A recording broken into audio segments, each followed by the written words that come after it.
बिस्मिल्लाहिर्रहमानिर्रहीम। अस्सलाम वालेकुम students, welcome back to another lecture. 10th class की जो हमने लेक्चर सीरीज शुरू की है उसमें चैप्टर नंबर 6 जो हम पढ़ रहे हैं ग्राफिक्स एंड बेसिक वाला, उसमें आज जो हम टॉपिक डिस्कस करेंगे वो है ड्रॉ स्टेटमेंट। इंपॉर्टेंट स्टेटमेंट है, ध्यान से समझना है। इसमें एक्सरसाइज में जो प्रोग्राम्स है वो मोस्टली ड्रॉ स्टेटमेंट के जरिए से ही होंगे, तो इस स्टेटमेंट को समझना जरूरी है क्योंकि इसके जो प्रोग्राम्स हैं वो ड्रॉ स्टेटमेंट से होने। इसके अलावा अगर आपने चैनल सब्सक्राइब नहीं किया तो पहले चैनल सब्सक्राइब करें ताकि नेक्स्ट आने वाले लेक्चर जो है उनका नोटिफिकेशन भी आपको मिलता रहे। और तैयारी के लिए नोट्स भी अवेलेबल हैं और गेस्ट पेपर्स भी अवेलेबल हैं। स्क्रीन पे नंबर चल रहा है, इस पे कांटेक्ट करके आप नोट्स और गेस्ट को ऑर्डर कर सकते हैं और आज से ही अपनी तैयारी शुरू करें ताकि आपका टाइम ज़ाया ना हो। तो चलते हैं आज के लेक्चर की तरफ। लेक्चर है हमारा ड्रॉ स्टेटमेंट पे। देखिए, ड्रॉ स्टेटमेंट एक ऐसी स्टेटमेंट है जिसके जरिए से हम डिफरेंट शेप्स स्क्रीन पे बना सकते हैं, जैसे कि बॉक्सेस, रेक्टेंगल्स, पैरेललोग्राम, ट्राइएंगल्स वगैरह। इस तरह की डिफरेंट शेप्स हम बना सकते हैं। लेकिन याद रखिएगा, इस स्टेटमेंट के जरिए से हम सर्कल, एलिप्स वगैरह, मतलब जो राउंड शेप्स होती हैं वो नहीं बना सकते। सिर्फ वो शेप्स बना सकते हैं जो कि जिनके शार्प एजेस होते हैं, जैसे कि हमारे पास ट्राइएंगल्स हैं, रेक्टेंगल है, बॉक्स है, डिफरेंट लाइंस हैं। इस तरह की शेप्स हम ड्रॉ कर सकते हैं। राउंड शेप्स हम ड्रॉ नहीं कर सकते। उसके लिए सर्कल स्टेटमेंट हमने पढ़ी थी, सर्कल और एलिप्स के लिए, तो उसके लिए वही स्टेटमेंट इस्तेमाल होती है। अच्छा, अब इस स्टेटमेंट का जो सिंटैक्स है वो बड़ा सिंपल सा है। मतलब सिंटैक्स जो है वो आपने लिखना है इस तरह से, ड्रॉ लिखने के बाद आगे एक स्ट्रिंग वैल्यू लिखनी है, बस सिंपल ये इसका सिंटैक्स है। लेकिन ये स्ट्रिंग वैल्यू समझना जरा काम है।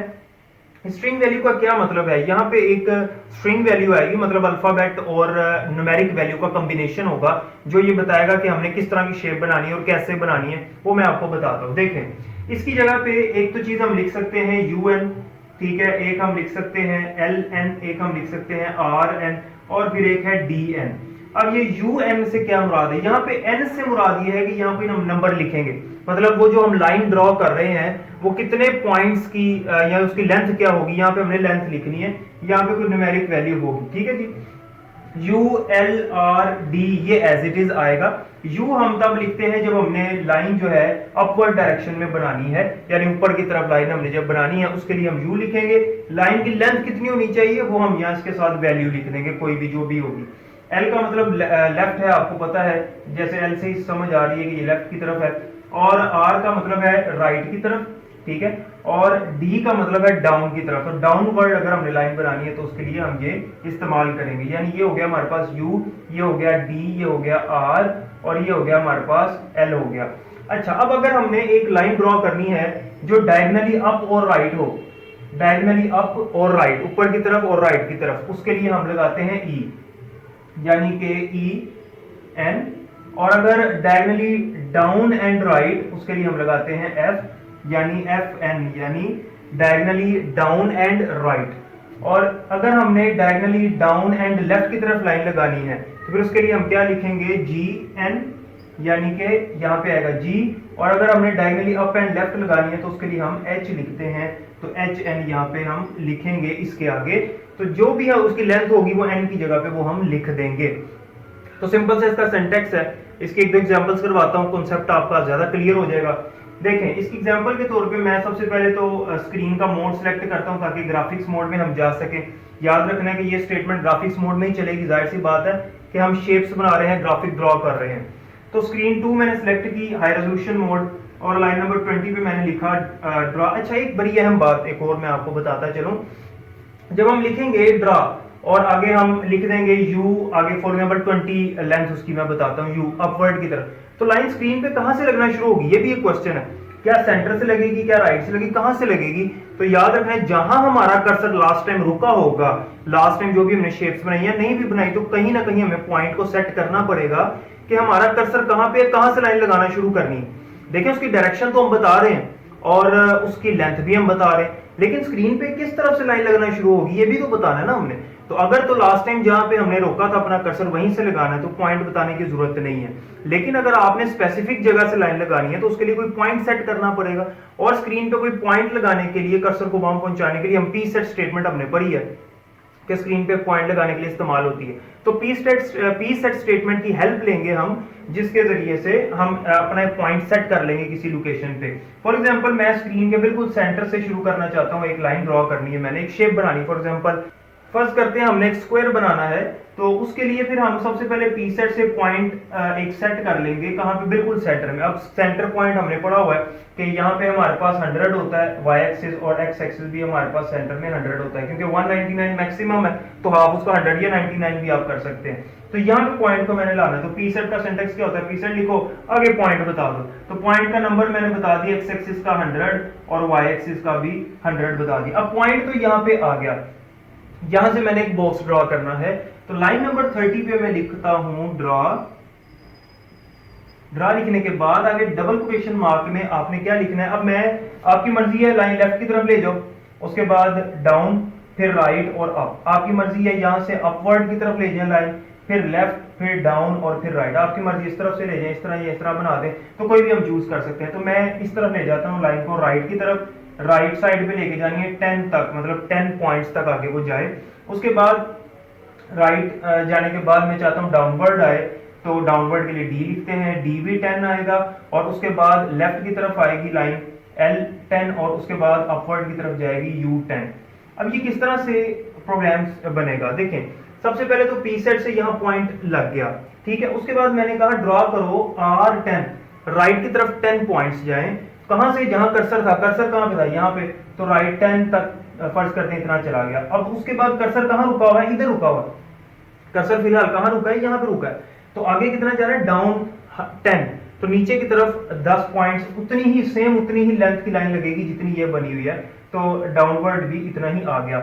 उसके बाद L10, तो यहीं से लेफ्ट की तरफ जाएगा 10 पॉइंट्स, और फिर U10 फिर अपवर्ड की तरफ जाएगा बिल्कुल उतनी ही लेंथ के साथ, इस तरह से एक स्क्वायर हमारे पास ड्रॉ हो जाएगा। तो ये ज़हन में रखना है, अगर स्क्वायर बनाना है हमने, तो स्क्वायर की तो चारों साइड्स, मतलब 4 साइड्स जो हैं वो आपस में इक्वल होती हैं, तो आपने इक्वल लिखना है, एक भी ज्यादा या कम कर दिया तो स्क्वायर नहीं बनेगा, वो कुछ और ही बन जाएगा फिर, ठीक है। तो ये आपको रूल्स आने चाहिए मुख्तलिफ शेप्स के। इसी तरह से जैसे अगर मैंने ट्राइंगल ड्रॉ करना है, तो उसका प्रोग्राम भी मैं आपको दिखा देता हूँ। उसके लिए फिर हम क्या करेंगे, जब हमने ट्राइंगल ड्रॉ करना है तो उसके लिए पॉइंट तो उसी तरह से सेट कर लेते हैं, ठीक है जी, और लेकिन यहाँ पे उसकी जो है वो शेप डिफरेंट होती है, तो पॉइंट उस तरह से सेंटर में आ गया, फर्ज करते हैं। अब इसके बाद मैंने जाना है इस तरफ, इस तरह से मैंने डायगनली लेफ्ट की तरफ आना है, और डाउनवर्ड, डायगनली डाउन और लेफ्ट की तरफ आना है, यानी जी लगाऊंगा मैं यहाँ पे, देखें ये डायरेक्शन है जी की, तो मैं यहाँ पे लिखूंगा G50, फर्ज करते हैं 50 लिख दिया, 5 लिख दें, आपकी मर्जी है, मैंने 50 लिख दिया, तो G50 हो गया यहाँ पे। तो इस तरह से एक लाइन यहाँ पे लग जाएगी। उसके बाद अब मैं इसको लेके जाना चाह रहा हूँ राइट साइड पे, तो मैं लिखूंगा R100, और लाइन इस तरह से एक 50 तो इसके जितनी हो गई, ठीक है, और आगे मजीद 50 आगे चलेगी, ये 100 हो गई। और फिर अब मैंने डायगनली अप एंड लेफ्ट की तरफ जाना है, डायगनली अप एंड लेफ्ट कौन सी है, H, तो मैं यहाँ पे लिखूंगा H50, उतनी ही जितनी G की लेंथ थी, तो यहां से एक लाइन जो है वो निकल के इसकी तरफ चले जाएगी, तो एक ट्राइंगल इस तरह से ड्रॉ हो जाएगा, और डबल कोट्स में क्लोज कर दूंगा। अब ट्राइंगल के बारे में आपको पता होना चाहिए कि ट्राइंगल की ये जो साइड होती है, ये वाली, ये इन दोनों का डबल होती है, मतलब ये इसमें और ये साइड को और इस साइड को अगर हम प्लस कर दें तो जो आंसर आता है उसकी डबल लेंथ होती है इसकी।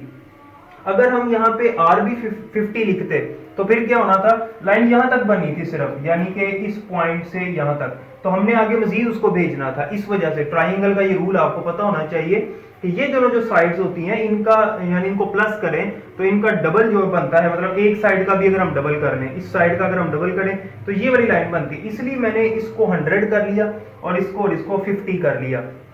आपकी मर्जी है, आप ट्राइंगल को इस तरह से भी बना सकते हैं। इसकी जगह पे मैं ये भी लिख सकता हूं F50 L100 और फिर उसके बाद E50। अब देखें F50 का क्या मतलब है, डायगनली डाउन एंड राइट, यानी कि ये लाइन बनेगी, फिर उसके बाद लेफ्ट की तरफ मैं आऊंगा और उसके बाद मैंने क्या किया E50, diagonally up and right, फिर ये हो जाएगा। तो मैंने जो पहले ट्राइंगल बनाया वो इस तरह से बनाया। आपकी मर्जी है, आप इसको इस तरह से भी बना सकते हैं, डायरेक्शन किसी भी सिम्त से आप आ जाएं, किसी भी डायरेक्शन से आ जाएं, बनना ट्राइंगल ही चाहिए। आपकी मर्जी है, आप यहां से शुरू करें इस तरह से, आपकी मर्जी यहां से ऊपर की तरफ शुरू कर दें। तो मैंने जिस तरह से बनाया उस तरह भी ठीक है, जैसे आप बनाएंगे, या ये भी तरीका का ठीक है, तरीका जैसे आप फॉलो करना चाहें वैसे कर सकते हैं। अच्छा, ये तो हो गया हमारा ड्रॉ स्टेटमेंट का सिंटेक्स, और 2 मैंने प्रोग्राम भी करवा दिए। मजीद इसके प्रोग्राम्स हैं वो आगे देख लेंगे। इसमें 2 चीजें और हैं, 2 प्रीफिक्सेस हैं।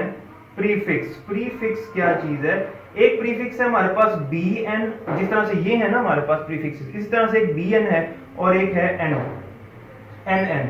अब बी एन से क्या मुराद है और एन से क्या मुराद है?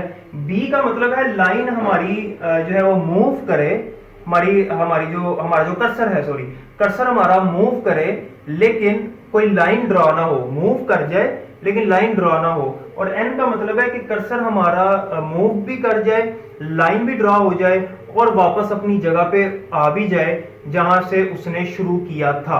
ठीक है, तो इसकी मैं एक एग्जांपल करवाता हूं तो आपको मजीद समझ आ जाएगी। अब देखें, मैं चाहता हूं कि एक ऐसी शेप बने, एक मैंने लाइन ये ड्रॉ करनी है, उसके बाद नीचे से मैंने एक लाइन ये ड्रॉ करनी है। ठीक है, अब देखें मैंने पहले तो ग्राफिक्स मोड चूज किया, उसके बाद लाइन नंबर 20 पे मैं पी सेट के जरिए से एक पॉइंट सेट करता हूं, यहाँ पे एक पॉइंट सेट करना है मैंने। ठीक है, तो मैं 50,50 कर देता हूँ यहाँ पे 50,50, यानी एक्स एक्सिस भी हमारा तकरीबन 50 और वाई एक्सिस भी हमारा, दोनों हमारे पास 50-50 कर लेते हैं। तो यहाँ पे फर्ज करते हैं एक हमारा पॉइंट आ गया। ठीक है, एक पॉइंट हमारा आ गया इधर। अब हमने लाइन नंबर 30 पे एक ड्रॉ स्टेटमेंट लगाई और मैंने लिखा ड्रॉ, राइट की तरफ जाना है, फर्ज करते हैं हमने 150 पॉइंट्स जाने हैं, तो मैं लिख देता हूं यहाँ पे R150। R150 का क्या मतलब? राइट की तरफ एक लाइन बना और 150 पॉइंट्स तक। तो ये तो एक लाइन लग गई, यहां से एक लाइन लगी यहां तक। अब हमारा कर्सर कहां पे है? यहां पे हमारा कर्सर मौजूद है, ध्यान से समझिएगा, यहां हमारा कर्सर मौजूद है। अब मैंने नीचे वाली लाइन ड्रॉ करनी है। अब यहां से अगर मैं अपने कर्सर को डाउन की तरफ लेकर जाता हूं, यहां पे लाता हूं, मतलब अगर मैं यहां पे लिख दूं D50 पॉइंट्स नीचे आ जाओ, तो वो तो एक इस तरह से लाइन लग जाएगी, जबकि मैंने तो लाइन लगानी ही नहीं है। तो जब मैंने लाइन नहीं लगानी तो उसके लिए फिर तरीकाकार ये होता है कि आप अपने कर्सर को तो मूव करो लेकिन लाइन ना लगे। उसके लिए मैंने क्या बताया? बी एन, यानी कि बी लिख देंगे उससे पहले और एन का मतलब उसी तरह से जो हम यहाँ पे लिख रहे हैं।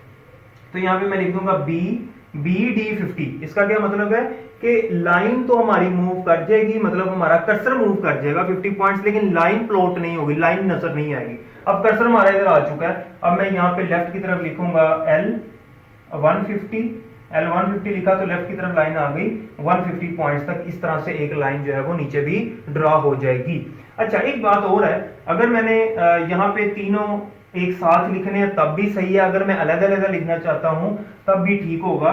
जैसे अगर मैं यहाँ पे इसके साथ लिखने की बजाय नीचे एक और ड्रॉ स्टेटमेंट लगाता हूँ लाइन नंबर 40 पे, और इसके आगे मैं ड्रॉ के आगे डबल कोट्स में दोबारा उसी तरह से जैसे मैंने भी किया, बी डाउन, नीचे की तरफ डाउन 50 पॉइंट्स, और लाइन नंबर 50 पे एक और ड्रॉ स्टेटमेंट लगा दी जो कि लेफ्ट की तरफ आएगी L150। तो ड्रॉ स्टेटमेंट में एक साथ भी हम ये सारे स्ट्रिंग वैल्यूज लिख सकते हैं, जबकि हम अलग अलग भी इस तरह से इनको लिख सकते हैं। ठीक है, अब एक और एग्जांपल देखते हैं कि अगर हमने ये जो n यूज करना है ये कैसे करना होता है। मतलब एक लाइन लग जाए लेकिन पॉइंट कर्सर हमारा वापस वहीं पे आ जाए दोबारा जहां से हमने उसको शुरू किया था। तो फर्ज करते हैं कि ये हमने इसी तरह से किया ड्रॉ R150। अब ये लाइन यहाँ पे आ गई। ठीक है, मैं चाहता हूं कि ये यहाँ पे एक लाइन लगे और बाद में यहाँ डाउनवर्ड भी एक लाइन लगनी चाहिए, ये मैं चाहता हूं।